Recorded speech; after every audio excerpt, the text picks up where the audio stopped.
في شان حبيبه تعظيما له وتوقيرا أعوذ بالله من الشيطان الرجيم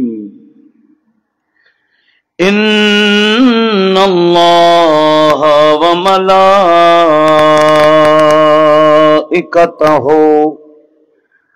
يصلون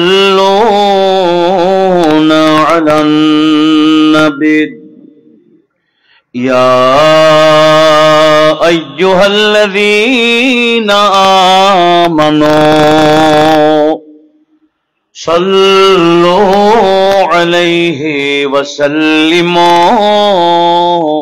تسليما صلى الله على سيدنا محمد وآله وصحابه وسلم اللهم صل على مولانا محمد وعلى آل سيدنا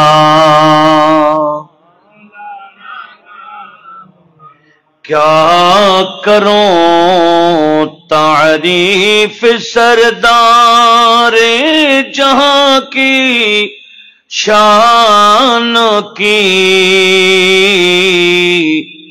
हजरत जिब्रील अमी है जबकि दरबाने रसूल अल्लाहुम्मा सल्ले जुरे मौलाना मुहम्मद वअला आले सय्यिदीना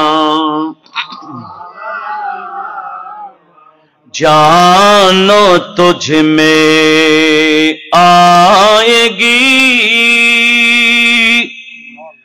बेजानी पर नाते नबी हक़ो ताला खुद ही पढ़ता नाते दर्शाने रसूल अल्लाहुम्मा सल्ले अला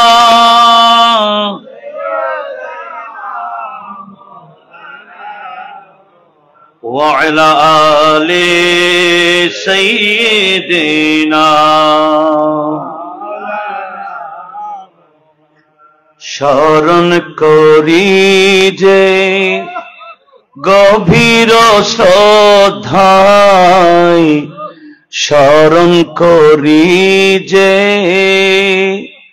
गभीर श्रद्धाय मुर्शिद আমার শাহ তৈয়ব বরণ করি যে সালামি তোহফায় বরণ করি যে সালামি তোহফায় মুর্শিদ আমার শাহ তৈয়ব মুর্শিদ আমার এটা আমাদের জামিয়ার প্রভাষক আল্লামা আনিসুজ্জামান আমাদের শ্রদ্ধাভাজন শিক্ষাগুরু উনি লিখেছেন হুজুর কেবলা আলমের চেহলাম শরীফের জন্য 93 হিজরিতে 93 ইংরেজিতে হুজুরের ওয়াফাতের পর 40-এর অনুষ্ঠান হবে। তো আমরা তো ক্লাস 7-এ ছিলাম। তো হুজুর তখনই আমাদের থেকে একটা খেদমত নিয়েছিল। আমাদের আনিস হুজুর লিখেছিলেন, আমরা গাইছিলাম, ক্যাসেট বের হয়েছিল। তখন তো এত অনলাইন ছিল না, যার কারণে তেমন প্রচারও হয়নি। তো অনেকদিন এগুলো আমার কাছে গোপন, মানে আমি অনেকদিন পর পাইছি। এই দিন হুজুর কেবলা আমাদের আমাদের আজকের প্রধান অতিথি মহোদয় আমাকে একটা বিষয় দিয়েছিলেন হুজুর কেবলা এর ওরসে। তো হুজুরের একটা কালাম পড়ার জন্য আমি ওটা বের করেছিলাম, এগুলা পেয়েছি অনেকদিন পর। ইচ্ছা হচ্ছে আপনাদের নিয়ে একটু পড়বো ইনশাআল্লাহ, একটু একসাথে পড়ি। কয় বছর পরে? 93 হতে আজকে 32 পার হয়েছে মোটামুটি। হুজুরের এন্তেকাল যত বছর, এই কালামের বয়সও তত বছর। একটু বলে আলহামদুলিল্লাহ। আমাদের আনিস হুজুরের বাড়ি কই? না না, এদিকে এদিকে কাছে কাছে। কারণ আমি জানি ওনার বিয়েতে আমিও মোশাররফ মাহফিল করছিলাম, এইরকম আর কি। একটু মহব্বতে পড়ি। স্মরণ করি যে গভীর শ্রদ্ধায়, স্মরণ করি যে মুর্শিদ আমার শাহে তৈয়ব, বরণ করি যে সালামি তোহফাই, বরণ করি যে সালামি তোহফাই, মুর্শিদ আমার শাহে প্রিয় নবীজির বংশলতিকায় এলো এ ভুবনে সৈয়দি সতাই। প্রিয় নবীজির বংশলতিকায় এলো এ ভুবনে সৈয়দি সতাই। সিরি কোটিরই অরসে জন্মাই, সিরি কোটিরই অরসে জন্মাই, মুর্শিদ শাহে তৈয়ব, বরণ করি যে সালামি তোহফাই, বরণ সালামি তোহফাই, মুর্শিদ আমার মুর্শিদ আমার শাহে তৈয়ব।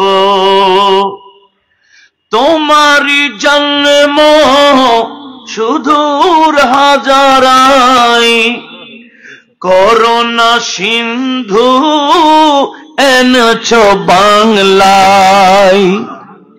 তোমার জন্ম সুদূর হাজারাই, করোনা সিন্ধু এনেছ বাংলায়। শুকরিয়া তাই সকলি জানাই, শুকরিয়া তাই সকলে জানাই, মুর্শিদ আমার শাহে তৈয়ব, মুর্শিদ আমার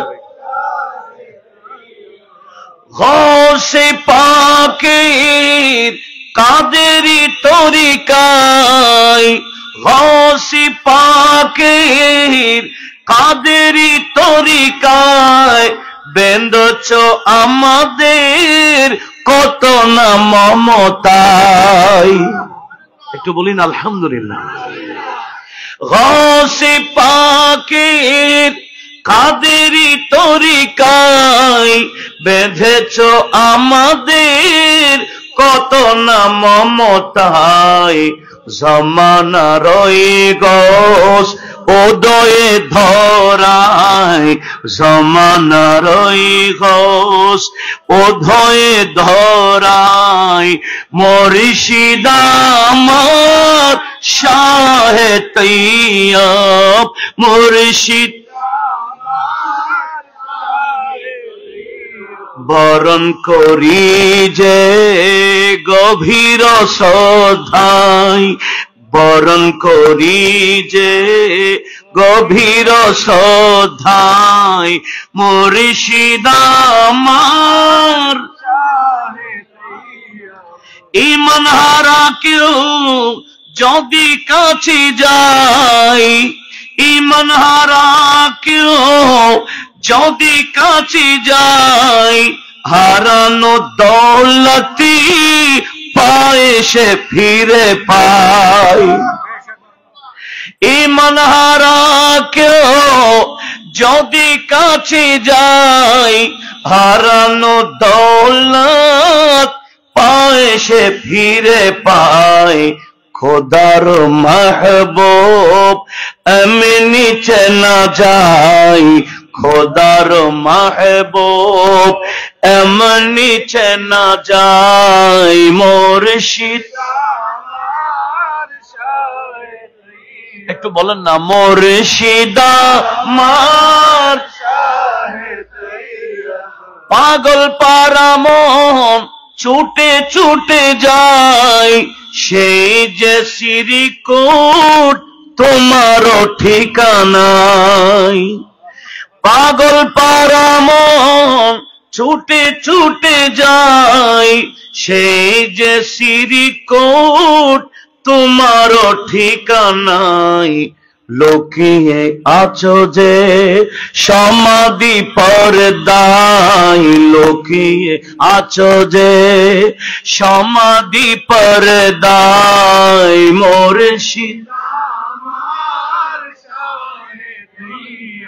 পেশোয়ারি যে নামে চেনা যায় পেশোয়ারি যে নামে চেনা যায় আওলাদে আমজাদি জি পাকে রোজায় হেতা যেন প্রিয় বাসরে ঘুমাই হেতা যেন প্রিয় বাসরে ঘুমাই মুর্শিদ আমার স্মরণ করি যে গভীর শ্রদ্ধায় স্মরণ করি যে মুর্শিদ আমার বরণ করি যে সালামি তোহফাই বরণ করি যে সালামি তোহফাই মুর্শিদ আমার শাহে তৈয়ব একটু বলিন আলহামদুলিল্লাহ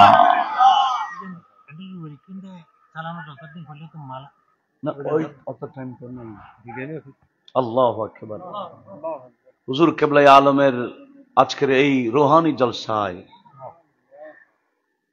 এতক্ষণ শুনেছেন ওনাদের জন্য দূরে এবং কাছে বরাবর আমরা যদিও বা এই রাউজান হাজীপাড়াই হুজুরের স্মরণ করছি আল্লাহ ওনাদেরকে এমন পাওয়ার দিয়েছেন এনারা মুহূর্তের মধ্যে বিভিন্ন জায়গায় স্মরণ যেখানে হয় সেখানে উপস্থিত হয়ে যায়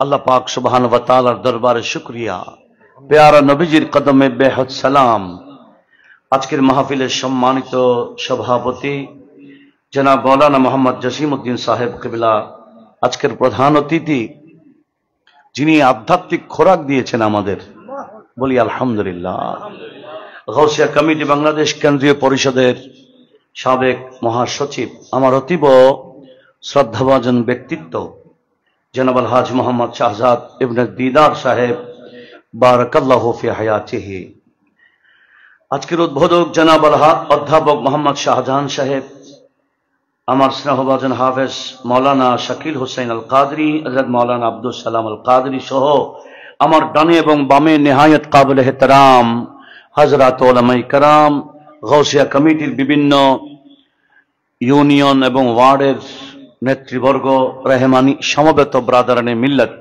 এই অনলাইনের মাধ্যমে যারা যেখান থেকে আমাদের আজকের অনুষ্ঠানের সাথে যারা দেশ থেকে বিদেশ থেকে সংযুক্ত হয়েছেন সবাইকে মোবারকবাদ ধন্যবাদ জানাচ্ছি আল্লাহ পাক সুবহানাহু ওয়া তাআলা আজকের এই অনুষ্ঠানকে দুনিয়াতে শান্তি পাওয়ার নাজাত গজব থেকে বাঁচার এবং আখিরাতে নাজাত পাওয়ার ওসিলা হিসেবে কবুল করো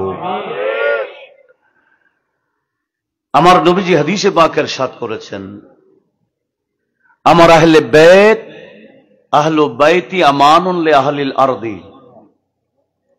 নবীজি বলেছেন জমিন নিরাপদ থাকে আমার আহলে বাইত থাকলে। আমার আহলে বাইতরা হলো জমিন ওয়ালাদের নিরাপত্তার মাধ্যম। আমরা নিরাপদে আছি, নবী পরিবার আছে বিদায়। কথা বলুন ঠিক কিনা? এটা কোনো আমার কথা না, নবীজির বাণী। তো আল্লাহ পাকের শুকরিয়া আদায় করছি যে এমন এক সিলসিলা আমাদেরকে দিয়েছেন যেটার শুকরিয়া মওতের আগ পর্যন্ত করলেও শেষ হবে না। এরপরও একটু সবাই উচ্চ আওয়াজে বড় আওয়াজে বলে আলহামদুলিল্লাহ। সম্মানিত হাজরিন, আল্লামা সৈয়দ মোহাম্মদ তৈয়ব শাহ রহমতুল্লাহ এর কথা শুনেছেন। উনি কোন ইবাদত করে করে ওলি না, উনি ওলি হয়ে দুনিয়াতে আসছিলেন। উনি মাদারজাত ওলি ছিলেন। আমার বড় পীর শেখ জিলানী মাদারজাত পীর ছিলেন। বড় পীর ছিলেন মাদারজাত ওলি না, পীর। গোস পাক হলেন কি? মাদারজাত পীর। আর আমাদের হুজুর কেবলা আলম হলেন মাদারজাত ওলি। মায়ের গর্ভে থাকতেও উনি ওলি ছিলেন। একটু জোরে বলুন না সুবহানাল্লাহ। সেজন্য আচ্ছা, এগুলা না জানার কারণে অনেকে হয়তো উল্টা সিধা বলে ফেলে। মাশাআল্লাহ, ঘোষিয়া কমিটি উত্তর জেলার সম্মানিত আহ্বায়ক হযরতুল্লাহ আল্লামা জনাব ইয়াসিন হুসাইন হায়দারি সাহেবও এসেছিলেন, তশরিফ এনেছেন। একটু বড় আওয়াজে বলুন মারহাবা। এখন বিশাল জিম্মাদারি ওনার মাথায় দেওয়া হয়েছে। এগুলা কি জিম্মাদারি উনি নিয়েছেন না দেওয়া হয়েছে? ওই কিছুক্ষণ আগে শুনেছেন, এটা জিম্মাদারি দেওয়া হয়েছে, যাকে তাকে দেওয়া হয় না। যাকে দরবার থেকে বেছে নেওয়া হয়, এই দরবারের কাছে প্রত্যেকের কলব স্পষ্ট। এটা আমি নিজে চাক্ষুষ। আমারটা আমি বললাম না, আমি নিজে চাক্ষুষ। অনেকে অনেক কিছু করে দেখেছে না, কারণ আমি জামিয়াতে ইন্টারভিউ দেওয়ার আগে হুজুর আমার পীর মুর্শিদ আমাকে অ্যাপয়েন্টমেন্ট লেটার অনেক আগে দিয়ে ফেলেছে। এটা খাবের বিষয়। পরবর্তী দেখছি না, ঠিক এই দরবার থেকেই এটা আসছে। এটা আমি বলি নাই, হওয়ার পরে বলেছি, এর আগে বলি নাই, কারণ এটা আধ্যাত্মিকতা বিষয়। আল্লাহ পাক সুবহানাহু ওয়া তাআলা এই দরবারের সচ্চা গোলাম হওয়ার আল্লাহ আমাদের সবাইকে তৌফিক দান করুন। এখানে যত ইখলাসের সাথে কাজ করা হয়, সম্মান তত বাড়াই, তরক্কি হয়। আর যদি নেফাকতি নিয়ে কাজ করে, দুর্বৃত্ত করে দেই, বেজ্জত করে দেই, লাঞ্ছিত করে দেই, মানুষের কাছে ঘৃণার পাত্র বানিয়ে দেই। কথা বলুন ঠিক কিনা? এটা বাস্তব। সেজন্য ইখলাস নিয়ে কাজ করতে হবে। কারণ আল্লাহ পাক সুবহানাহু ওয়া তাআলা ওলিউল্লাহদেরকে এমন ক্ষমতা দিয়েছেন, ওনারা মানুষের কলব দেখে। আমার আল্লাহ আমাদের কলব দেখে না? একটু জোরে বলেন না। আমার নবীজি বলেছেন, ইন্নাল্লাহা লা ইয়ানজুরু ইলা সুওয়ারিকুম ওয়ালা ইলা আমালিকুম। নবীজি বলেন, উম্মত, আমার আল্লাহ তোমাদের চেহারা দেখে না, তোমাদের কাজের দিকে দেখে না। ওয়ালাকিন ইয়ানজুরু ইলা কুলুবিকুম ওয়া নিয়াতিকুম। আমার আল্লাহ তোমাদের কলব দেখেন এবং তোমাদের নিয়ত কি সেটাই দেখেন। উচ্চ আওয়াজে বলুন সুবহানাল্লাহ। আল্লাহ যে আমাদের কলব দেখেন, নিয়ত দেখেন, এ বিশ্বাস কি সবার আছে? সে কোরআনে পাকও আল্লাহ বলেছেন, আল্লাহ হলেন আলিমুম বিযাতিস সুদূর। এই সুদূর মানে কি? সিনা, কলব। এই কলবে কার কি গুজরে, এটা আমার আল্লাহ আলিম, আমার আল্লাহ জানেন। তবে মনে রাখবেন, আমার আল্লাহ শুধু জানেন না, আমার আল্লাহ জানায়ও। কি বললাম? জানেনও, জানায়ও। দলিল কোরআন, পারলে মুখস্থ রেখে দিবেন, শুনলে হবে না, এগুলো নোট রাখতে হবে। সূরা ইনসান, অপর নাম সূরাতুদ দাহর, আয়াত নম্বর 2। কোন সূরা বললাম? এটাও একটা প্রশিক্ষণ আমাদের, ঠিক কিনা? এখানে শুধু আমি বলে চলে গেলাম হবে না, আপনাকে আরেকজনকে বলতে হবে, এমন ভাবে ধারণ করতে হবে যাতে আমরা অপরজনকে বলতে পারি। কোন সূরা বললাম? সূরা ইনসান। কয় নম্বর আয়াত? 2 নম্বর। এখানে কি আছে? এখানে আছে আল্লাহ জানাই কাদেরকে? আল্লাহ যাদেরকে পছন্দ করেন। কাদেরকে? একটু শুনি। আমার আল্লাহ বলেন, ইন্না খালাকনাল ইনসানা মিন নুতফাতিন আমশাজিন নাবতালিহি। রব্বুল আলামিন বললেন, আমি নুতফা থেকে, বীর্য থেকে মানুষ বানাই, মানুষ বানাবার পরে নাবতালিহি, বান্দাকে আমি আল্লাহ পরীক্ষা করি। পরীক্ষায় যখন পাশ হয়ে যাই, আমি আল্লাহর পরীক্ষায় যে সমস্ত বান্দারা পাশ হয়ে যায়, ফাজআলনাহু সামিআম বাসীরা। আমি আল্লাহর পরীক্ষায় পাশ হয়ে গেলে, আমি আল্লাহর একটা নাম সামি, আমার একটা গুণ হলো সামি, আমার একটা গুণ হলো বসীর। আমি কতটুকু দেখি, কতটুকু শুনি, এটার কোনো সীমাবদ্ধতা নাই, এটার কোনো হিসাব নাই। আমি বেহিসাব দেখি, বেহিসাব শুনি। আর যে সমস্ত বান্দাকে আমি আল্লাহ পরীক্ষা করি, পরীক্ষায় পাশ হয়ে গেলে ওই বান্দাদেরকেও আমি আল্লাহ সামি এবং বসির বানাই দিই। ঘোষণা কার? আল্লাহ। ফাজআলনাহু, আল্লাহ বলে আমি বানাই তাকে সামিআম বাসীরা। সামি' মানি যার শোনার সীমা নাই, বসির মানি যার দেখার সীমা নাই। একটু জোরে বলি। ওই যে কিছুক্ষণ আগে বললাম, হুজুর আমাদেরকে দেখেন, এ বিশ্বাস আছে কি না? আছে। যদি বা রওজা শরীফে গেলেন, আল্লাহর ওলিগণ কবরের ভিতরে কি মাটির সাথে মিশে যায়? জিন্দা হে ওহি, जीता है वही, वल्लाह वही है वलीउल्लाহ। অনেকে তো মনে করে নবীও মারা গেছে, মাটির সাথে মিশে গেছে। আরে না, নবীর গোলামি করে করে যারা মারা যায় এরাও জিন্দা। জিন্দা হে वही, जीता है वही, जिंदा है वही, जीता है वही, वल्लाह वही है वलीउल्लाह। जो इश्क नबी में रो रो कर, जो इश्क नबी में रो रो कर ये जान और दौलती खोता है, सलातुनिया।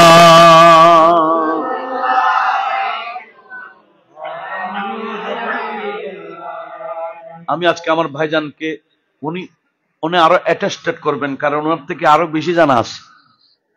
ওনাদের সামনে তো আমরা পিচ্ছি বাচ্চা, ওনারা এই তরিকতের মাশায়েখে কেরামের ব্যাপারে আরো আমাদের থেকে অনেক গুণ বেশি জানেন। আমরা তো পড়ে জেনেছি, ওনারা দেখে জেনেছেন, প্র্যাকটিক্যাল দেখেছেন। কথা বলুন ঠিক কিনা? কি বলছিলাম? আমি একজন বান্দার কথা বলছি আজকে যতটুকু সম্ভব। ওনার নাম আবুল হাশেম হাওলাদার। উনি নিজেই ওনার জীবনটা লিখেছেন। ওনার জীবনটা আমি উপস্থাপন করব যাতে আমাদের জীবনটাও শুধরিয়ে যায়, আমরাও যাতে কিছু পাই। বলেন না ইনশাআল্লাহ? নাম কি বললাম? আমি না চিনলো, আমি না দেখলো আমার ভাইজান হয়তো দেখেছেন, কারণ উনি অনেক আগে থেকে বালুয়ারদিঘির খানা কাটতে থাকতে আসা যাবাইতে ছিলেন। আবুল হাশেম হাওলাদার উনি নিজেই লিখেছেন, উনি বলেছেন 1977 সালে কত জুলুস হয়েছিল, 74-এ হুজুর ছিলেন না, 76-এ হুজুর ছিলেন। অর্ডার করেছিলেন 74-এ, 2 বছর হুজুর ছাড়া হয়েছে, আর 76-এ হুজুর নিজেই ছিলেন। আর যেই সময়ের কথা বলছি, হুজুর যে জুলুস আসছিলেন, এর পরের বছর হুজুর আসছেন। কত বছর বললাম, কত সন? 77 সালের কথা। আবুল হাশেম হাওলাদারের বিষয় আমাদের জন্মের আগে। দেখেন, উনি বলতেছেন একটা ইনফেকশন কোম্পানিতে উনি চাকরিরত ছিলেন চট্টগ্রামে। ওনাদের ওই অফিসের মধ্যে একজন ছিলেন আব্দুল জলিল নামে, নোয়াখালী বাড়ি। উনি ছিলেন তাবলিগের আমির। বিষয়টা জানার দরকার আছে। উনি তাবলিগের কি ছিলেন? আমির ছিলেন। আর ওই অফিসের মধ্যে আরেকজন কর্মরত ছিলেন, যার নাম, ওনার বাড়ি ঢাকা ছিল, ওনার নাম রাজাউর রহমান খান। 3 জনের নাম বললাম। আবুল হাশেম হাওলাদার তো শুনেছেন ঘটনা ওনারটা। আর ওনাদের অফিসের তাবলিগের আমির ছিল আব্দুল জলিল সাহেব। ওনাদের অফিসের আরেকজন কর্মকর্তা ছিলেন, নাম কি বললাম? রাজাউর রহমান খান। ইনারা বিভিন্ন মসজিদে গাছতে যেতেন। গাছ বুঝেন তো, এটা তাবলিগীদের ভাষা। গাছতে যাওয়া বিভিন্ন মসজিদে। আবার বেশ কয়েকদিনের জন্য চিল্লাতে চলে যেতেন। তো উনি বলতেছেন, আমরা বিভিন্ন মসজিদে ওই আমাদের আব্দুল জলিল সাহেবের নেতৃত্বে গাছতে যাইতাম, বিভিন্ন জায়গায় চিল্লাতে যাইতাম। 1977 সালে রবিউল আউয়ালের 12 তারিখ সরকারি বন্ধ ছিল। একজন বীর মুক্তিযুদ্ধ চট্টগ্রাম আসতেছিলেন, ওনার নাম বীর মোহাম্মদ আলী সাহেব। ওনার আগমনে চট্টগ্রামে বিশাল ব্যবস্থা হচ্ছে, অনেক অফিস আদালত বন্ধ 3 দিনের জন্য। তো 3 দিন যখন বন্ধ পেয়েছেন, আব্দুল জলিল সাহেব আমির তাবলিগ, উনি বলছেন, চলেন আমরা সাতকানিয়া যাব চিল্লাতে। কোথায় যাবেন? সাতকানিয়া চিল্লায় যাবেন। Ready, time fixed. রবিউল আউয়ালের 12 তারিখ ছিল, ওনারা সাতকানিয়া চিল্লায় যাবেন। সকালে রওনা হবেন। এদিকে আব্দুল জলিল, ওদিকে আরেকজনের নাম বললাম রাজাউর রহমান খান। উনি এসে আবুল হাশেম হাওলাদার সাহেবকে বললেন, স্যার, আজকে তো রবিউল আউয়ালের 12 তারিখ, পাকিস্তান থেকে একজন আল্লাহর ওলি এসছেন, ওনার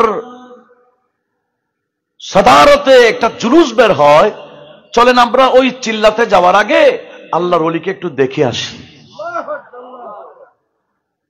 আল্লাহর ওলিকে দেখে আসি। আবুল হাশেম হাওলাদার উনি বলছেন, আল্লাহর ওলি যখন বলেছেন, আমার অন্তরও টানে, একটু দেখি না, একটু দেখে আসি। তো আমরা দুজন নিউ মার্কেটের দক্ষিণে দোস্ত বিল্ডিং এর সামনে দাঁড়াইলাম। বিল্ডিংটা আছে কিনা জানি এখন। হ্যাঁ, আচ্ছা আচ্ছা, দোস্ত বিল্ডিং অনেক পুরাতন। এই আবুল হাশেম হাওলাদার বলছেন, আমি এবং রাজাউর রহমান খান সাহেব আমরা দুজন দোস্ত বিল্ডিং এর সামনে দাঁড়িয়ে আছি। জুলুস আসতেছে, মানুষ আসতেছে, দেখতেছি আমরা কিছুক্ষণ অপেক্ষা করতেই হুজুরের গাড়ির বহর এসে গেছে। বলেন, হুজুর এই জুলুসের সাদারত করছেন কে? আজকে যার স্মরণে আমরা বসছি, একটু জোরে বলুন মারহাবা। বহর আসতেছে, হুজুরকে দেখা যাচ্ছে। আবুল হাশেম হাওলাদার নিজেই বর্ণনা করছেন। উনি বললেন, সবাই হুজুরের দিকে দেখতেছে, আমিও দেখলাম। আমি হুজুরের ভিতরে ঢুকে গেলাম। কারণ আল্লাহ ওনাদেরকে এমন কিছু চেহারা দিয়েছেন, যে চেহারা দেখলে এই চেহারা মানুষের কলব টানে। চেহারা এটা মানুষের কি টানে? কলব টান। একটা বিষয় মনে রাখতে হবে, অনেকে মদিনা শরীফে যাই না কেন? টান নাই। কি থাকলে? টান থাকলে যাবে, টান যাদের নেই বলে এখানে কি আসে, কি দরকার, এগুলো বলে কেন? একটু উত্তর দেন না। টান নাই কার প্রতি? মদিনার প্রতি, মদিনাওয়ালার প্রতি। কথা বলুন ঠিক না? সেজন্য এক আশেক বলে, আয়ে নসীমে কোই মুহাম্মদি, আয়ে নসীমে কোই মুহাম্মদি সাল্লাল্লাহু। अरे खिंचने लगा दिल, खिंचने लगा दिल सोए मोहम्मदी, खिंचने लगा दिल सोए मोहम्मदी सल्लल्लाहु। की टाने दिल बोलें ना, की टाने? खिंचने लगा दिल, खिंचने लगा दिल सोए मोहम्मदी, खिंचने लगा दिल सोए मोहम्मदी सल्लल्लाहु। हम सब का रुख है सोए काबा, सोए मुहम्मदी रूए काबा। हम सब का रुख है सोए काबा, सोए मुहम्मदी रूए काबा। काबा का काबा रूए मुहम्मदी, काबा का रोए मोहम्मदी सल्लल्लाहु। এই মদিনা কারা যায়? যাদের অন্তরে কি আছে? টান আছে। আর ওই মদিনাওয়ালার যারা আওরাত, এরাও টানে। এরাও কি? এটা চম্বক, এটা বেলায়েতের চম্বক। টান এমনে যায় না, টান যখন দেই ঘরে বসে থাকতে পারে না। কথা বলুন ঠিক না? কি বলতে চেয়েছিলাম? ওই আবুল হাসিম হাওলাদার বললেন, সর্বপ্রথম আমি হুজুর কিবলা আলম আল্লামা সৈয়দ মোহাম্মদ তৈয়ব শাহ রাহমাতুল্লাহ আলাইহির চেহারা যখন দেখলাম, আমি আমার ভিতরে আর নাই। আল্লাহ ওনার চেহারার মধ্যে এত নূর দিয়েছেন, এত টান দিয়েছেন, এত আকর্ষণ দিয়েছেন, আমি ওনার চম্বুকের মধ্যে টানে জুলুসের ভিতরে ঢুকে গেলাম। প্রোগ্রাম কোথায়? চিল্লাতে যাবেন। এই রেজাউল রহমান সাহেবকে বলছেন, ভাই চলো চলো, চিল্লা টিল্লা বাদ দাও, আমরা এই জুলুসে শরীক হয়ে যাই। একটু জোরে বলুন না সুবহানাল্লাহ। আর ইবনে মাজাহ শরীফের হাদিস, সে হাসিত্তার অন্যতম কিতাব। হযরত ইবনে আব্বাস রাদিয়াল্লাহু তাআলা আনহুমা হাদিস বর্ণনা করেছেন। আমি হাদিসটার রেফারেন্স দিলে, কারণ এখানে ধারণ করা হচ্ছে, অনেক ভাইরা হয়তো জানতে চাইবে কোথায় আছে, হাদিস নম্বর কত। সেজন্য আমি হাদিসের নম্বর সহ দেওয়ার চেষ্টা চালাচ্ছি। আল্লাহ পাক সুবহানাহু ওয়া তাআলা শুনে আমাদের ঈমান আকীদাকে আরো মজবুত করার তৌফিক দিক। একটু জোরে বলেন না আমিন। সেটা হচ্ছে ইবনে মাজাহ শরীফের হাদিস। আমি হাদিসের নম্বর দিচ্ছি, একটু দরুদ শরীফ পড়বেন। সালাতুনিয়া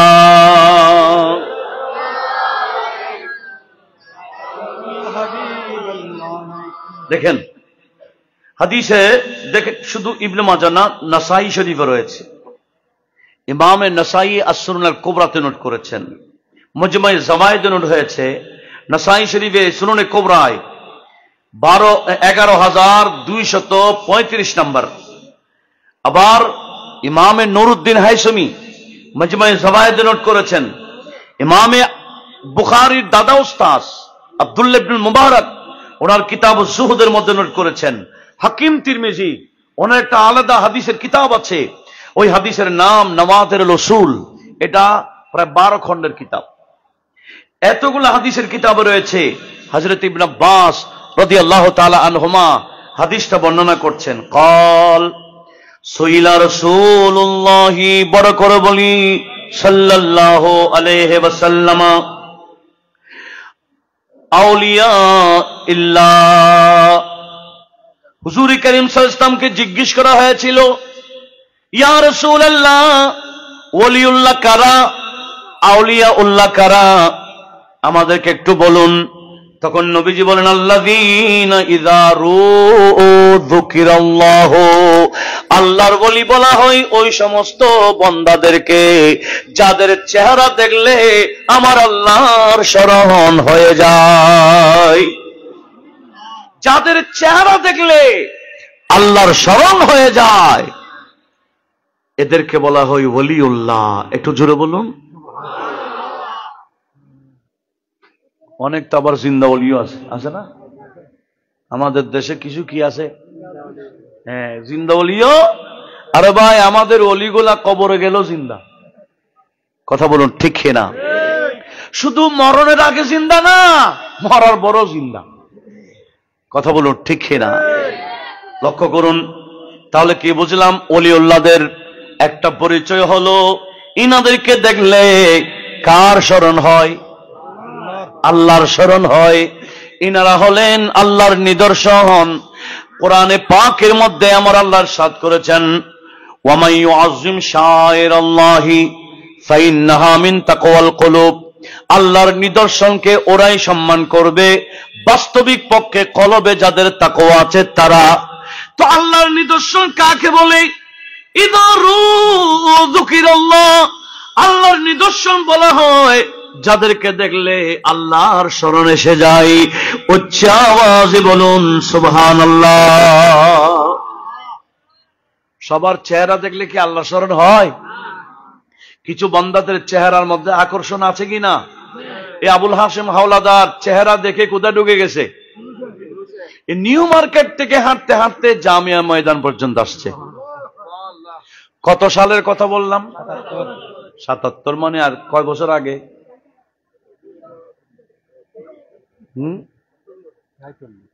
নাকি ৪৮ বছর?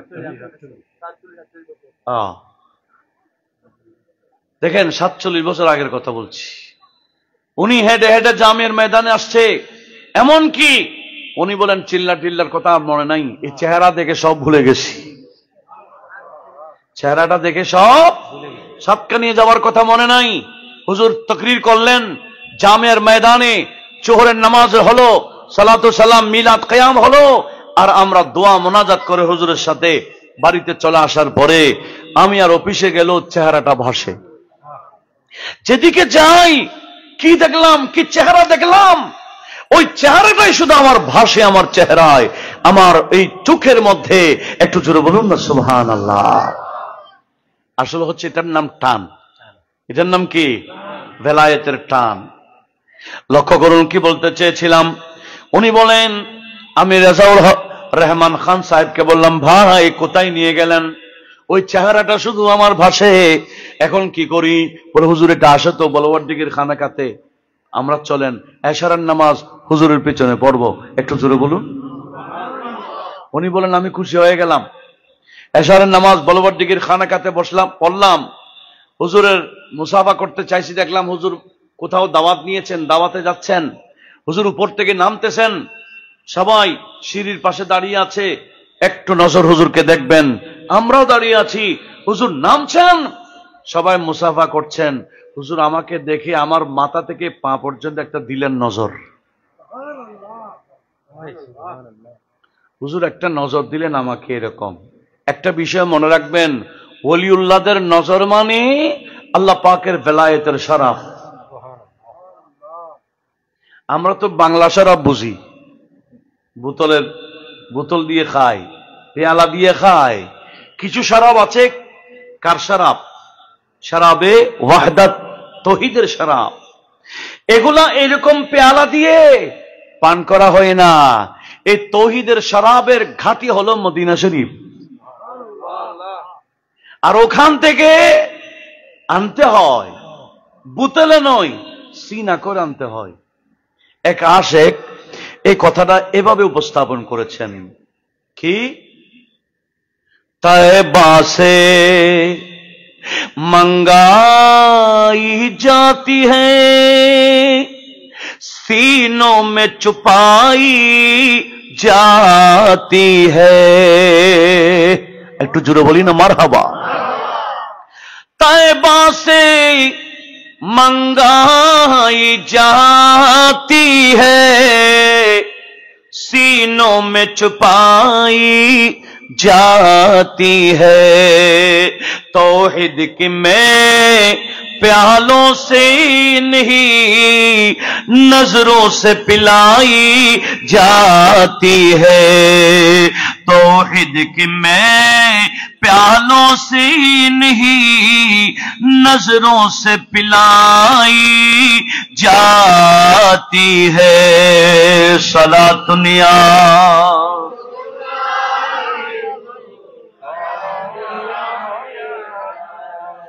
আবুল হাশিম হাওলাদার বললেন, সবাই হুজুরকে সাক্ষাতের জন্য দাঁড়িয়ে আছেন, কেউ বা মুসাহাবা করছেন, আর আমি যখন দাঁড়াইলাম আমার দিকে আমার মাথা থেকে পা পর্যন্ত যখন নজর দিলেন, আমি আমার ভিতরে নাই।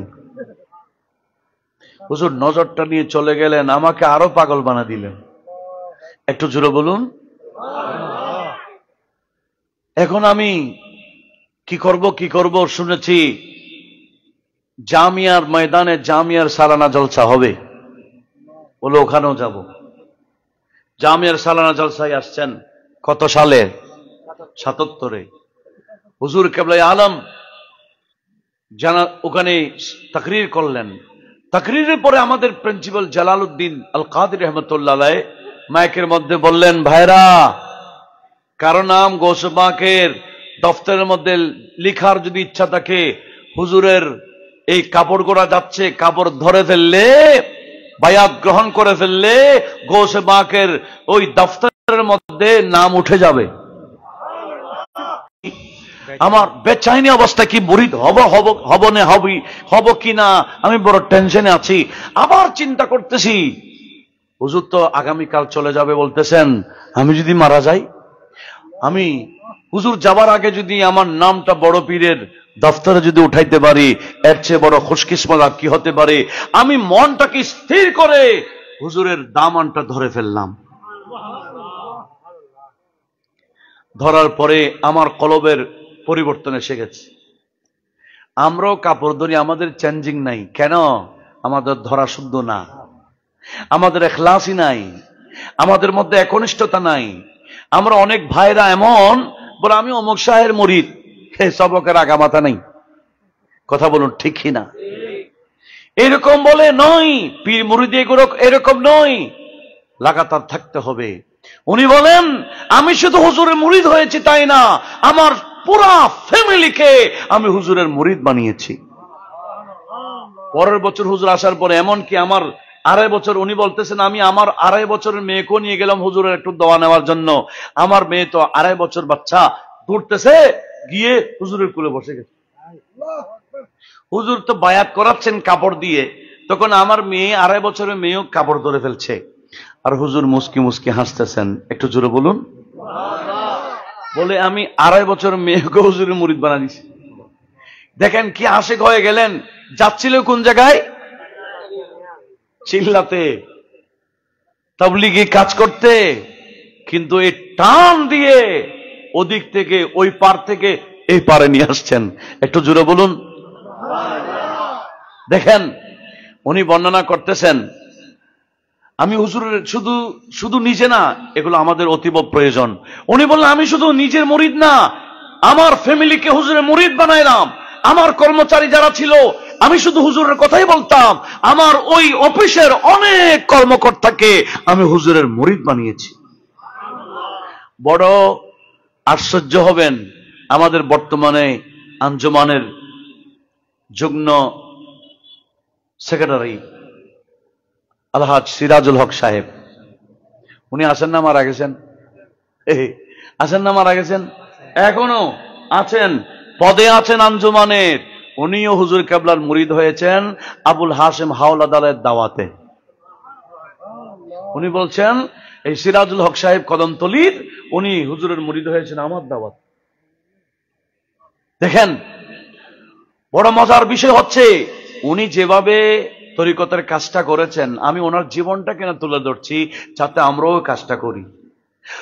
উনি যেভাবে হুজুরের নেগাহ পেয়েছেন আমরাও পাবো, ইখলাসের সাথে যদি আমরাও এভাবে কাজটা করি। এখন তো আমাদেরকে দাওয়াতুল খায়র দিয়েছে, এটাও আমরা করি না। আমাদের বিপরীত যারা আছে এরা ঘরে ঘরে দাওয়াত দেয়, এরা বাচ্চা বাচ্চা দাওয়াত দেয়, এরা মহিলাদেরকেও দাওয়াত দেয়, আর আমরা আমাদের পার্শ্ববর্তী ভাইকেও দাওয়াত দিই না। নয়, আপন ভাইকেও দাওয়াত দিই না, নিজের ছেলেকেও দাওয়াত দিই না, মেয়েকেও দাওয়াত দিই না। আমরা নিজেই শুধু জান্নাতে যেতে চাই, অথচ আল্লাহ বলছেন কু আনফুসাকুম ওয়া আহলিকুম নারা, তুমিও বাঁচো, তোমার ফ্যামিলিকে বাঁচাও। আমরা শুধু নিজেই সুন্নি হলে হবে না। বড় আশ্চর্যের বড় মারাত্মক বিষয় কি জানেন? অনেক হুজুর কেবলা আলমের মুরিদের বাচ্চারা আহলে হাদিস হয়ে যাচ্ছে। কেন?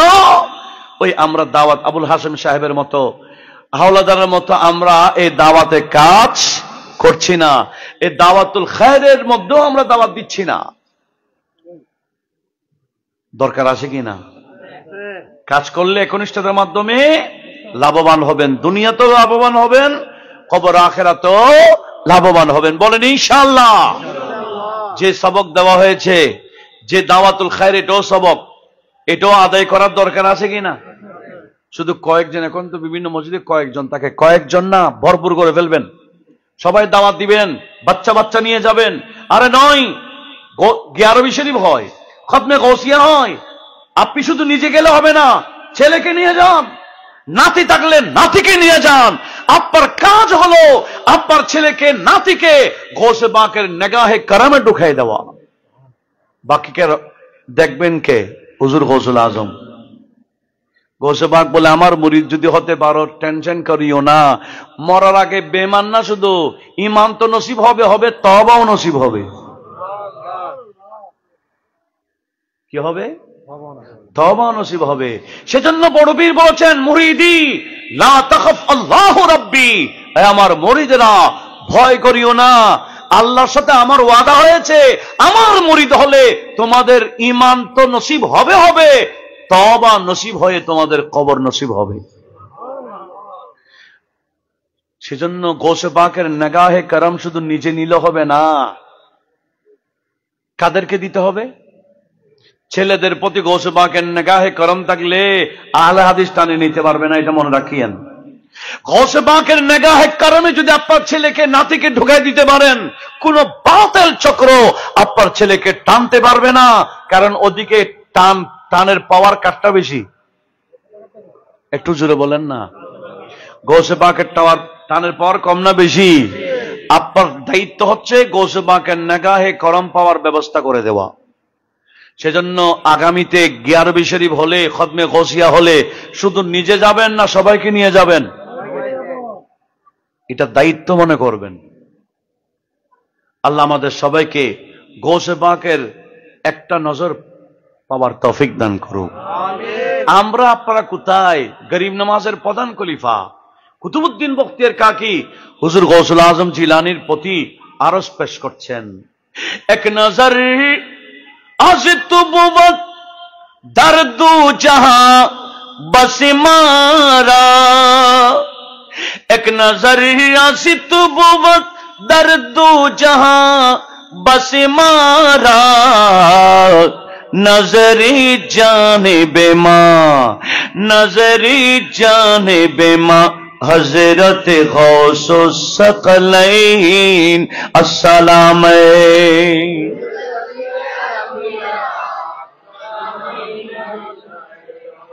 ওই বড় পীরের নজর আমরা চাই কিনা? দুইটা লাগবে? কয়টা? একটাই কাফি। আল্লাহ আমাদেরকে একটা নজর পাওয়ার সে ব্যবস্থা করে দিক, আমিন বলেন। मंगतो को मुख्तार बनाया, चोर को अब्दाल, मंगतों को मुख्तार बनाया, चोर को अब्दाल, सबकी झोली भर देते हैं, ऐसे ही हैं दजपाल। हम पर भी एक नज़ीर करम हो, हम पर भी एक नज़ीर करम हो, ए पीर পিরানে পীর গৌসে আজম দস্তগীর अल्लाह गनी गौसे आजम दस्तगीर अल्लाह गनी वलियों के सरदार मेरे गौसे आजम जिलानी गौसे आजम এই কয়েকজনে পড়লে হবে না, সবাই বলেন গৌসে আজম জিলানী গৌসে আজম জিলানী গৌসে আজম জিলানী গৌসে আজম জিলানী গৌসে আজম गौसे आजम दस्तगीर अल्लाह गनी गौसे आजम दस्तगीर अल्लाह गनी একটু বলুন না আমিন। প্রত্যেকের উচিত ফ্যামিলিদেরকে গৌসে পাকের নিগাহের ব্যবস্থা করা, বাতিল থেকে বাঁচানোর। হুজুর কেবলাই আলমে বলেছেন, আমার সাথে আমার দামান ধরেছো, গৌসে পাকের হাতে তোমাদেরকে পৌঁছাই দিছি। হুজুর কেবলারা বলেছেন, আমাদের দায়িত্ব শুধু গৌসে পাকের নিগাহে কারেমের ব্যবস্থা করে দেওয়া, বাকিটা গৌসে পাক করবেন। দরকার আছে কি না? এই হাওলাদার সাহেব দাওয়াত দেয়, শুধু এই দাওয়াত দিতে দিতে উনি বলেন, আমি আমার চেষ্টায় প্রচেষ্টায় বহু বান্দা খেয়ে আমি হুজুরের দামান ধরাবার ব্যবস্থা করেছি। তাহলে নিজে শুধু হুজুরের মুরিদ হলে হবে না, অপরকে দাওয়াত দেওয়ার দরকার আছে। আল্লাহ আমাদেরকে সে কাজ করার তৌফিক দান করুন। উনি বললেন, এভাবে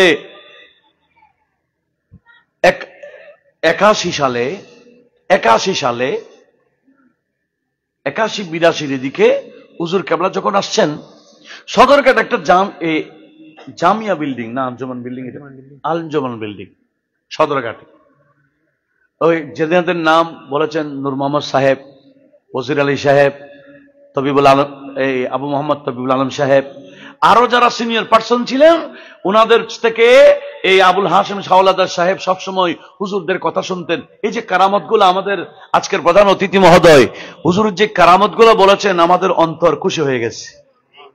কেন? মূলত ওলিউল্লাহদের স্মরণ, ওলিউল্লাহদের তাজকারা, ওলিউল্লাহদের আলোচনা, এটা মূলত আল্লাহর স্মরণ। এটা হাদিসে কুদসি, এটা হাদিসে কি কুদসি। আমার আল্লাহ কি বলেছেন জানেন?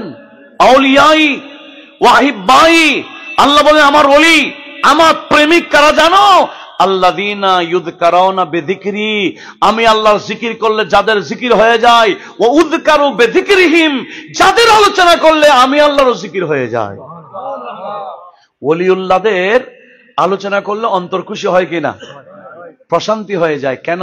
আল্লাহ বলেন, আলা বিযিকরিল্লাহি তাতমাইন্নুল কুলুব, আল্লাহর জিকির করলে কলব প্রশান্তি পায়। আল্লাহর জিকির মানে শুধু আল্লাহ আল্লাহ না, নবীর জিকিরও আল্লাহর জিকির, ওলির জিকিরও মানে। কারণ ওলিউল্লাহদের ক্ষমতা মূলত কার? ইনারা আল্লাহকে রাজি করে, আল্লাহ ওনাদের মাধ্যমে আল্লাহর কুদরত প্রকাশ করেন। কথা বলুন ঠিক কিনা? সেজন্য ওলিউল্লাহদের জিকির মূলত কার জিকির? আল্লাহ। কি বলতে চেয়েছিলাম লক্ষ্য করুন। হুজুর তৈয়ব শাহ রহমতুল্লাহ আলাইহি ওই কমার্স কলেজের প্রিন্সিপালের ঘরে দুপুরের দাওয়াত খাইতে গেছেন। হ্যাঁ, ওনার ঘরে দাওয়াত খাইতে গেছেন। আসার সময় ওই আঞ্জুমান বিল্ডিং এর সামনে নেমে একটু দোয়া করতেছেন। তখন ওই আঞ্জুমান বিল্ডিং এ ভাড়া হিসেবে থাকতেন আবুল হাসিম হাওলাদার। উনি বলেন, হুজুর যখন এখানে নামছেন, দাঁড়াইছেন, দোয়া করতেছেন, আমি দৌড়ে আসছি।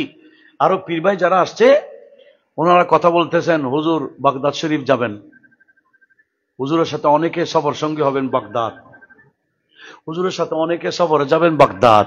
আমি যখন ওইটা শুনলাম আমার মন ছোট হয়ে গেছে। কারণ আমার তো ইচ্ছা আছে, পয়সা তো নাই।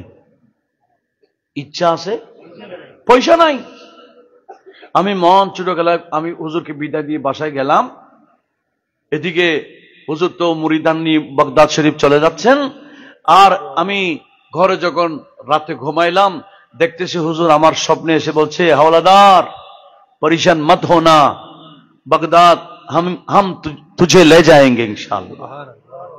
পরেশান মত হোনা হাম। হুজুর মে কখনো বলতেন না, হুজুর সবসময় কি বলতেন? হাম হাম লে যায়েঙ্গে, আমি নিয়ে যাব না, আমরা নিয়ে যাব। উনি ঘুম থেকে উঠে কি দেখলাম, হুজুর কেবলা বলতেছেন পরেশান মত হোনা হাম তুঝে বাগদাদ লে যায়েঙ্গে, টেনশন করি না, তোমাকে বাগদাদ নিয়ে যাব। উনি বলে আমার পয়সা নাই, হুজুর বলে আমাকে বাগদাদ নিয়ে যাবে। এখন অপেক্ষায় আছি হুজুরের কথা এটা কখন যে বাস্তব হয়। হঠাৎ করে দেখতেছি ওই ইনফেকশন যিনি কোম্পানি, ও যে কোম্পানিতে উনি চাকরি করেন, ওই চাকরির এমডি সাহেব, ওনার নাম মহিউদ্দিন সাহেব, মহিউদ্দিন আল কাদেরি, ওই চাকরির ওই কোম্পানির কি এমডি, ওনার নাম মহিউদ্দিন আল কাদেরি। উনি ওই মেদিনীপুর, ভারতের মেদিনীপুর, হুজুর গৌসুল আজম জিলানির আওলাদ আছে ওখানে। হযরতে আরশাদ আলী আল কাদেরী রাহমাতুল্লাহ আলাইহি মুরিদ ছিলেন, সেজন্য কাদেরী লাগাইতো। উনি চট্টগ্রামে এসে আবুল হাশিম হাওলাদারকে বলছেন, হাওলাদার সাহেব, আমি কিছু ইঞ্জিনিয়ার পাঠাচ্ছি বছরার মধ্যে কিছু পরীক্ষার কাজে, আপনাকে যেতে হবে এদের সাথে। কোম্পানি খরচ চালাবেন, শুধু বাগদাদ না, ইরাকও যেতে পারেন, বাগদাদে যেতে পারবেন, এমনকি মক্কায় যেতে পারবেন, মদিনায় যেতে পারবেন। উনি বলেন আমার ভিতরে আমি নাই, হুজুর তো আমাকে লে যাবে বলেছেন, আরে শুধু বাগদাদ না, মক্কা মদিনা ঘুরাই দিচ্ছেন। এদিকে অফিস থেকে আমি খরচ ছাড়া কোথায় ঘুরে আসছি? আরে বাগদাদ বলেন না। হুজুর উদ্দেশ্য ওই যে উনি মঞ্চটা করেছেন যে অন্যান্য পীর ভাইরা হুজুরের সাথে বাগদাদে যাবেন, ওনার পয়সা নাই বাগদাদে যাওয়ার, আর হুজুর বলেন পরেশান হইও না, বাগদাদে যাওয়ার ব্যবস্থা আমরা করতেছি। তো পীর মুর্শিদ চাইলে ব্যবস্থা করতে পারে কিনা? তখন পকেটে পয়সা লাগে, পয়সা না যারা যাওয়া যায়। উনি বলতেছেন এভাবে বাগদাদ থেকে আসার পরে বেশ কিছুদিন পরে আমি আঞ্জুমান বিল্ডিং এর মধ্যে সন্ধ্যায় খুব বেশি গরম লাগছে, আমি ছাদের মধ্যে ঘুমাচ্ছি, চোখ লেগে আসতেই দেখতেছি হুজুর কেবলা আবার স্বপ্নে এসে বলছে, হাওলাদার সাহেব ইধরে চলে আও। আমাকে বলছেন ইধরে চলে আসো মানে কি? সিরকুট শরীফে আসো। এখন আমি স্বপ্ন দেখার পরে হুজুর বলছেন ইধরে চলে আও। হুজুর চলে আসতে বলছেন, সিরকুটে যাওয়ার জন্য বলছেন, পকেটে তো কি নাই, টাকা নাই। উনি বললেন আমার ভাই একজন ব্যবসায়ী, তার টাকা আছে, আমি তাকে ডাকলাম, ভাই আমি এরকম স্বপ্ন দেখছি। হুজুর বলছেন ইধর চলে আও। তা আমি কিভাবে যাবো, আমার তো টাকা নেই, তুমি আমার টাকা দাও। আমার ভাই বলছে না, আমি ব্যবসার কাজে ব্যস্ত, টাকা বিভিন্ন সমস্যা আছে, আমি দিতে পারবো না। এখন যার কাছে টাকা আছে উনিও আমাকে টাকা দিচ্ছেন, আমি সিরকুট যাবো কিভাবে? কিন্তু হুজুর বলছে ইধর চলে আও। আমি পরের দিন সকালে দেখলাম আমার ভাইয়ের পার্টনার একজন হিন্দু বাবু আমাকে দেখতে আসলেন আমার ঘরে। দেখতেছেন আমার চেহারা মলিন, ওই হিন্দু বাবু উনি আমার ভাইয়ের পার্টনার। উনি আমাকে বলছেন, হাওলাদার সাহেব আপনার চেহারা মলিন দেখছি, ঘটনা কি? বলে বলিয়েন না, আমি এরকম এরকম স্বপ্ন দেখছি। হুজুর বলছেন আমাকে সিরকুট যাইতে, আমার তো পয়সা নাই। আমার ভাইকে বলছি, সেও টাকা দিচ্ছে না, আমি কিভাবে যাই? তখন বাবু সাহেব বলছে, আপনি টেনশন করিয়েন না, আপনি তো একা যাইতে পারবেন না, সঙ্গে আরেকজন লন, দুইজনের খরচ আমি দিব। দেখেন কয়জনের? উনি বলতেছেন আমার সম্বন্ধীয় হুজুর কেবলা মুরিদ ছিলেন, আমার সম্বন্ধীকেও নিলাম। তখন তো পাকিস্তান থেকে বাংলাদেশ স্বাধীন হয়েছে, পাকিস্তান যাওয়া কঠিন, ভিসা সহজে হয় না। আমি ঢাকাতে গেলাম, ঢাকার আঞ্জুমান যারা কর্মকর্তা, বিশেষ করে চিনু মিয়া, উনি বলছেন আমি চিনু মিয়ার কাছে গেছি, তো আপনার তো অনেক দাপট, আমাকে পাকিস্তানের ভিসা করাই দেন। আমাকে পাকিস্তান যেতে হবে, টাকার দরকার, আমার টাকার ব্যবস্থা আছে, ভিসা দিলে হবে। চিনু মিয়া সাহেব বলতেছেন একটু অপেক্ষা করেন। ফোন লাগাইলেন, ফোন মানে তখন কি ফোন ছিল? ওই বলছে গুরানিপুর, এটা ছিল রে। শাহনাজ সাহেব বিমান কর্মকর্তা, বড় অফিসার মহিলা ম্যাডাম, দিলেন ওনাকে ফোন। বলছে শাহনাজ সাহেব আমি 2টা পাসপোর্ট আপনার কাছে পৌঁছাচ্ছি, যে কোনো উপায়ে পাকিস্তানের ভিসা ওখানে লাগাই দিবেন। দেখেন, অথচ ভিসা কি কঠিন বিষয়, কিন্তু সহজেই হয়ে যাচ্ছে। ভিসা হয়ে গেলেন, উনি ভিসা নিয়ে চট্টগ্রাম আসছেন, আবার প্রস্তুতি নিয়ে ঢাকায় গেলেন। ঢাকায় আঞ্জুমানের সদস্যদেরকে আবার শুকরিয়া আদায় করতে গেলেন। উনি বলতেছেন, আমি যখন পাকিস্তান যাব, এখানে চিনি মিয়া সাহেব আছেন, আশরাফ আলী চৌধুরী সাহেব আছেন, ইনারা আমাকে বলতেছেন, ভাইজান আপনি যে শ্রীকুট শরীফ যাচ্ছেন, আপনি যাওয়ার আগে একটা কাজ করতে হবে। বলে কি? বলে হুজুর আমাদের এই ঢাকাতে একটা খানাকা করতে বলেছেন, এখনো আমরা খানাকা করতে পারি নাই, আপনার হাতে খানাকার বৃত্তি করে যান, হুজুরকে একটু শোনাইতে হবে। আবুল হাশেম হাওলাদার বললেন, ওনারা আমার হাতে ঢাকা এই খানাকার ভিত্তি স্থাপন করলেন। বললেন আপনি এটা হুজুরকে বলবেন। দেখেন কার মাধ্যমে কি খেদমত নিচ্ছে। উনি পৌঁছে গেলেন কোথায়? শ্রীকুট শরীফ গেলেন। তখন উনি নিজ থেকে কিছু বলতেছেন না, হুজুর তৈয়ব শাহ রহমতুল্লাহ বলছেন, ঢাকা কে খানাকা क्या बात है। হুজুর নিজ থেকে বলতেছেন খানাকার হুজুর। তখন উনি মনে পড়েছে, হুজুর হ্যাঁ হ্যাঁ, হুজুর তখন উনি স্মরণ করে দিলেন হুজুর। তখন উনি বলছেন, হুজুর হ্যাঁ, ওনারা আমার মাধ্যমে খানাকার ভিত্তি স্থাপন করেছেন। একটু বড় আওয়াজে বলুন না সুবহানাল্লাহ। খবর রাখে কি না? রাখে। আর নয়, হুজুর কেবলাই আলম নিজেই ওনাকে এই শ্রীকুট শরীফ থেকে চরস শরীফ নিয়ে গেলেন এবং বলেছেন, শোনো, যেভাবে মক্কা শরীফ আসলে মদিনা শরীফ যেতে হয়, এখানে শ্রীকুট আসলে হযরত খাজা আব্দুর রহমান চৌরবির দরবারে যেতে হয়। একটু জোরে বলুন না সুবহানাল্লাহ।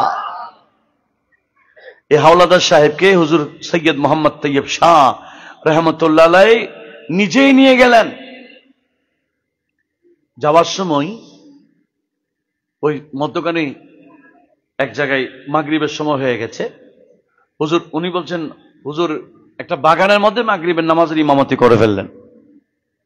কারণ আমাদের একটা মাগরিবের পর সবক আছে কিনা, কি এটা 6 রাকাত সালাতে আওয়াবিন পড়তে হয় কিনা? হয়। এটার ফজিলত কি?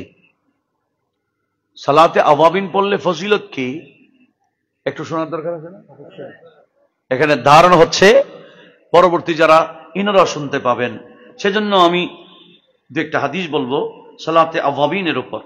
আল্লাহ শুনে আমাদের সবাইকে আমল করার তৌফিক দিক। একটু জোরে বলেন না আমিন।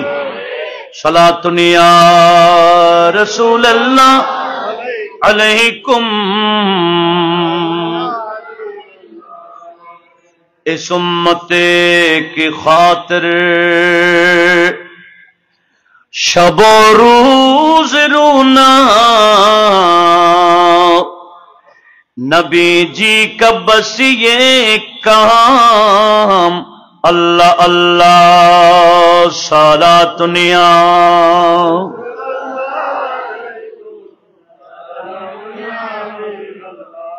দেখেন এই আওয়াবিন কত বড় ফজিলতের বিষয়। হুজুর আমাদেরকে কি কাজে লাগাই দিয়েছেন আমরা আসলে নিজেরাও জানি না। হাদিসটা কোথায় কোথায় আছে একটু শুনি। তিরমিজি শরীফের হাদিস 435 নম্বর হাদিস। এখন চার্জ দিলে তো পাওয়া যায় অনলাইনে। তিরমিজি শরীফ সিহাসিত্তার অন্যতম কিতাব। আল মুজমুল আওসাত ইমাম তাবরানী নোট করেছেন হাদিস নম্বর 819। ইবনু মাজাহ শরীফে রয়েছে সিহাসিত্তার অন্যতম কিতাব 1167 নম্বর হাদিস। ইমাম বাগাবী শারহ সুন্নাতে নোট করেছেন। ইমাম মনজরি তারগীব ও তারহিবে নোট করেছেন। এভাবে বহু হাদিসের কিতাবে রয়েছে। হযরত আবু হুরায়রা রাদিয়াল্লাহু তাআলা হাদিস বর্ণনা করেছেন। قال رسول الله বড় করে বলুন সাল্লাল্লাহু আলাইহি ওয়াসাল্লাম মান সাল্লা বাদাল মাগরিবে 6 রাকাতিন।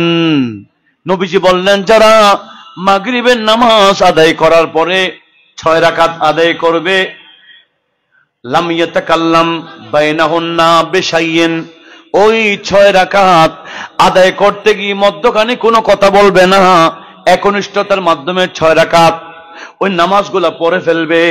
তো কি হবে? উদিলনা লাহু ইবাদাতুহু 12 সানা। এই 6 রাকাত নামাজ 12 বছর লাগাতার ইবাদতের বরাবর।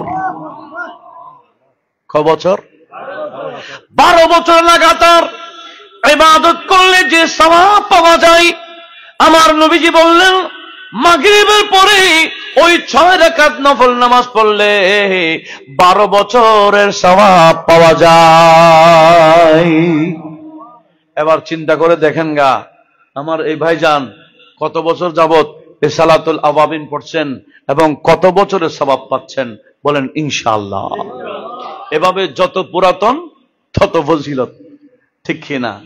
কারণ আমার নবীজি বলেন, নবীজির থেকে জানতে চাইলেন আইয়ুন নাস খায়র, ইয়া রাসূলুল্লাহ শ্রেষ্ঠ মানুষকে? তখন নবীজি বলেন মান তালা উমরুহু ওয়া হাসুনা আমলুহু, যার হায়াত বেশি আমলও সুন্দর। সুবহানাল্লাহ বলেন। যার হায়াত বেশি আমলও সুন্দর, ওই বান্দা শ্রেষ্ঠ। আবার জিজ্ঞেস করা হলো ইয়া রাসূলুল্লাহ নিকৃষ্ট মানুষকে? নবীজি বলেন মান তালা উমরুহু ওয়া আসা আমলুহু, যার হায়াত বেশি, হায়াতের মধ্যে আমল একেবারে ফালতু। বুড়া হয়ে গেছে নামাজ পড়ে না, বুড়া হয়ে গেছে এখনো সুদ ছাড়ে না, বুড়া হয়ে গেছে এখনো হারাম ছাড়ে না, বুড়া হয়ে গেছে এখনো মিথ্যা ছাড়ে না, বুড়া হয়ে গেছে চায়ের দোকানে গীবত ছাড়ে না। কথা বলুন ঠিক কিনা? এই সমস্ত বান্দা যাদের হায়াত লম্বা আমলও খারাপ, ওই বান্দা হচ্ছে নিকৃষ্ট মানুষ। একটু বড় আওয়াজ বলুন না নাউজুবিল্লাহ। তাহলে আজকের মাহফিল থেকে আমরা কি পাইলাম? আওয়াবিনের নামাজ কয় রাকাত? 6 রাকাত নামাজ পড়লে ফজিলত কি? 12 বছরের লাগাতার ইবাদতের সওয়াব। কোথায়? সাহাসিত্তার 2টা কিতাবে আছে, তিরমিজিতে আছে, ইবনে মাজাতে আছে, আরো হাদিসের কিতাব তো আছেই। এভাবে আওয়াবিনের নামাজের উপর আমার কাছে হাদিসের উপর হাদিস আছে। এত হাদিস দরকার নেই, একটাই যথেষ্ট। আমার সামনে অনেক নোট আছে। সালাতুল আওয়াবিনের ফজিলত আমার নবীজি এত ব্যাপকভাবে বয়ান দিয়েছেন, আর ওই ফজিলতের ভাগে হওয়ার জন্য হুজুর আমাদেরকে সবক দিয়েছেন। আল্লাহ আমাদেরকে যথাযথ আমল করার তৌফিক দিক, আমিন বলি। ওই যে হুজুর যে বলেছেন আখিরাত মে নেকি কা কমি না হো, আমি আমার মুরিদের এমন ব্যবস্থা করে রেখেছি এদের আখিরাতে নেকির অভাব থাকবে না। একটু বলুন না মারহাবা। আল্লাহ আমাদেরকে এই আমলগুলা করার তৌফিক দান করুন। বললাম হুজুর মাগরিবের নামাজ পড়েছেন। আবুল হাশেম হাওলাদার বলছেন স্বাভাবিকভাবে আমরা মাগরিবের পর কি পড়ি? আওয়াবিন পড়ি। এই আমি আওয়ামিন নিয়ত করে ফেলেছি, দেখলাম হুজুর নেই, হুজুর গাড়িতে। আমি তাড়াতাড়ি 2 রাকাত পরে হুজুর বলছে নেই নেই নেই, কোথাও সফরে গেলে এই আওয়ামিন পড়ার দরকার নেই, মঞ্জিলে মকসদে গিয়ে পড়লে হয়। একটু জোরে বলুন। দেখেন কি সহজ করে দিলেন। কোথাও সফরে গেলে পথে আওয়ামিন পড়ার দরকার নাই, যেখানে যাবে সেখানে পৌঁছলেও যখন পৌঁছবে তখন পড়তে পারবা। সহজ করে দিয়েছেন কিনা? দিয়েছেন। এটা এই হুজুর কেবলাই আলম। আমি শুধু একজনের জীবন বলতে গিয়ে আমার আলোচনা শেষ করে দিচ্ছি। কেন? ইনার জীবনটা আমাদের জন্য অতীব শিক্ষণীয় জীবন। কথা বলুন ঠিক কিনা? এইরকমও আমার আল্লাহ কাহিনী বয়ান দিয়েছেন কোরআন শরীফে, নবীদের কাহিনী, ওনাদের সাথে মহব্বত যারা করেছেন এদের কাহিনী, ওনাদের সাথে বিয়াদবি যারা করেছেন এদের কাহিনী, ওলিউল্লাহদের কাহিনী, বিভিন্ন কাহিনী বয়ান দিয়েছেন। আল্লাহ বলেন কাহিনী কেন বয়ান দিয়েছি? ওয়াফি কাসাসিহিম ইবরাতুন লিউলিল আলবাব। আল্লাহ বলেন আমি কাহিনী বয়ান এমনি করি নাই, ওই কাহিনী থেকে যাতে পরবর্তীরা আকলওয়ালারা শিক্ষা নিতে পারে।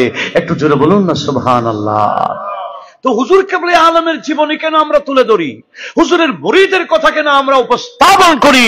উদ্দেশ্য আমরাও যাতে সেখান থেকে শিক্ষা নিতে পারি। কথা বলুন ঠিক না? এইভাবে যদি আমরা শিক্ষা নিতে পারি আমাদের মাহফিল সার্থক, হুজুরের স্মরণও সার্থক।